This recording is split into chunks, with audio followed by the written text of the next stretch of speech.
નમસ્કાર દર્શક મિત્રો, સત્યમેવ જયતે લાઈવ ન્યૂઝમાં આપ સૌનું હાર્દિક સ્વાગત છે। વડોદરાના આજવા બાકુડિયા રોડની ઘટના વિસ્તારમાં પાલિકાની નબળી કામગીરીનો પુરાવો।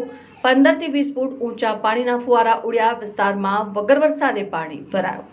પાલિકાની ચાલતી હતી કામગીરી। ભર બપોરે ફુવારા ઉડતા ભૂલકાઓ પાણીની મસ્તીનો આનંદ લેતા જોવા મળ્યા। આમ પણ વડોદરામાં પાણીનો છે કકળાટ, ત્યારે હજારો લીટર પાણી પાલિકા તંત્રના પાપે વહી ગયું।